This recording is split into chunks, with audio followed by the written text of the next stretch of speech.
Salut les amis, on va aujourd'hui regarder une main de NL10 où il y a pas mal de joueurs dans le coup. On va se faire voilà, une petite main tranquille pour une vidéo je pense assez rapide. Donc nous on a As-10 assorti, on est en fin de parole donc on est dans une bonne situation là. On a un joueur qui limp et un autre joueur qui limp. Alors là on voit qu'ils ne sont pas au maximum de la cave possible de 10 euros, donc c'est sûrement des joueurs récréatifs si on regarde que le stack. Et en plus je les ai vus jouer, ils font quand même des moves assez surprenants, donc je pense qu'ils sont plutôt récréatifs. Derrière, on a un mec assez compétent là qui joue souvent sur plusieurs tables, qui décide d'isoler. Donc là, c'est assez normal puisqu'il y a deux limpers, il isole à 5 grosses blindes et un seul limper en général, c'est 4 grosses blindes. Voilà, c'est une règle qui permet de construire un joli pot avec une main un peu supérieure à la main que les récréatifs ont limpé. Là-dessus, je pense que la meilleure action, c'est de flat, c'est-à-dire de suivre sa mise à 0,5 euros, puisque j'ai un jeu qui est bon, qui se débrouille plutôt bien, même si on est plusieurs. Parce que dès qu'il y aura un tirage suite, couleur, même un as, je vais être pas mal. Ça n'a pas énormément d'intérêt de relancer, parce que si jamais quelqu'un a une main meilleure, alors soit il a un limper qui aurait limpé As-Roi, ça peut arriver, ou alors Johnny Cash est déjà devant moi avec un As-Valet, As-Dame, une paire de valets, etc. C'est un peu risqué. Je vais construire un gros pot sans trop savoir où on va. S'il y a un des mecs qui limp, pas envie de faire n'importe quoi et de mettre tapis aussi, j'aurais mis par exemple 1,50 pour pas grand chose. Donc vu que ma main est très correcte et se débrouille bien, post-flop, je vais juste call. C'est ce que je fais. Les blindes se couchent et les récréatifs suivent tous les deux. Donc là, on est déjà sur un pot à 2,15. Et Johnny Cash, là, on va dire le régulier, va également payer. Donc là, on a un pot à 2 euros par rapport au tapis des deux joueurs ici. On a un pot déjà assez gros où les gens sont pas mal commit. Et moi, je trouve une deuxième paire avec le meilleur kicker, donc c'est pas mal. Bon, on aurait préféré avoir top pair quand même, surtout dans 4 joueurs. Donc là, on va regarder l'action post-flop. Reste cool va check. The va check.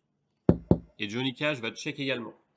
Donc là, nous, on est en fin de parole. Je pense qu'on n'a pas intérêt à faire grossir le pot tout de suite, sachant qu'on n'est pas sûr d'avoir les meilleures mains. Et en termes de range, bon, les deux récréatifs peuvent avoir tout et n'importe quoi, mais je pense qu'ils auraient misé sur un valet, ils auraient été contents. Et Johnny Cash, je pense, lui, c'est sûr qu'il aurait misé sur un valet pour faire un peu de protection, parce que si jamais il y a Dame Roi As qui tombe au turn, et supposons qu'il n'ait pas un valet, à quoi il peut isoler? Un valet 9 assorti, par exemple. Il n'a pas envie de se retrouver avec une carte supérieure, quoi, surtout dans 4 joueurs. Donc je pense qu'il aurait agressé avec top pair. Donc voilà, mais nous, on va juste checker, voir une carte supplémentaire. Là, le 6 de cœur change pas grand-chose. On suppose que si tout le monde a passé, on a une petite chance d'être devant quand même. Donc là, on va voir ce qui se passe. Le Presto Cool check et The Re met 1 euro. Ok. Johnny Cash se couche.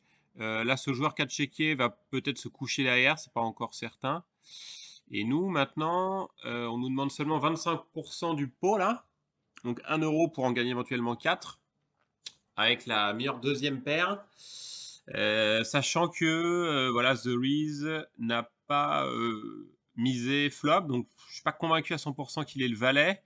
Je pense qu'il peut avoir touché un 10 moins bien là, par exemple, ou un 6 qui vient de toucher, un roi 6 où il est content. Je ne sais pas trop.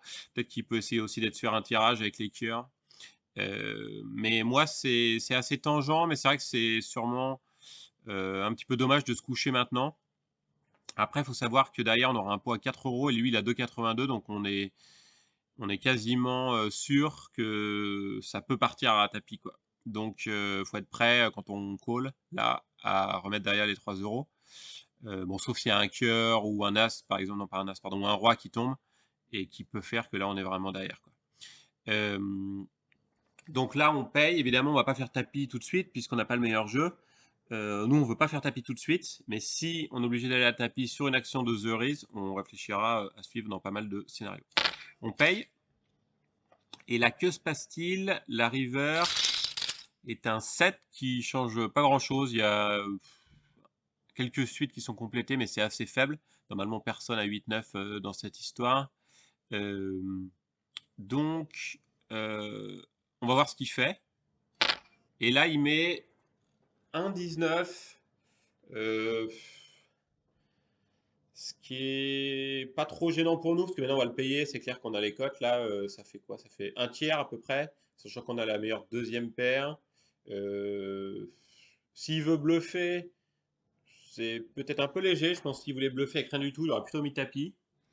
S'il veut value un valet, je sais pas, valet dame, valet roi ou une double paire 10 valet, dans ce cas-là, c'est plutôt bien joué parce que nous, on peut le payer avec n'importe quel 10 ou valet, là, c'est pas très cher. Mais en tout cas, on a une situation assez favorable pour payer. On prend un risque, on est peut-être battu, mais on décide de payer. Voilà. Donc là, je pense qu'on a joué assez correctement. On n'a pas joué extrêmement serré parce qu'on se balade avec une deuxième paire là, mais on espère qu'il a tenté ça plutôt en bluff, quoi. Et voilà, effectivement, il était en bluff, donc il avait dame-roi qu'il a suivi pré-flop. À la limite, sur une relance, c'est plutôt correct d'avoir fait ça. Euh, et il avait tenté un tirage à la suite. C'est pour ça qu'il a agressé sur le turn à mi-pot là. Et il aurait dû peut-être faire plus cher. Je me serais peut-être couché à 3 quarts pot. Et d'ailleurs, son bluff est pas génial. Parce que vu qu'il a rien touché, bon bah là il a plus du tout intérêt à ce qu'on voit les cartes. Donc il aurait dû faire vraiment plus cher, mettre tout. Je pense que sur cette config, je me serais pas couché, j'aurais suivi, mais je veux dire, dans l'ensemble des mains que j'aurais pu avoir, si j'avais eu par exemple, je sais pas, un 10 dame ou 10 9, je me serais sûrement couché sur un all-in. Donc son action river était pas génial. Voilà, donc là c'était un coup, je pense, qui était intéressant. Il y avait pas mal de paramètres à prendre en compte, il y avait pas mal de joueurs. Nous, on a call un jeu assez marginal, mais on nous offrait des codes tout juste corrects pour payer. Donc je pense que ça se tient. Voilà, allez, je vous dis à bientôt. Ciao!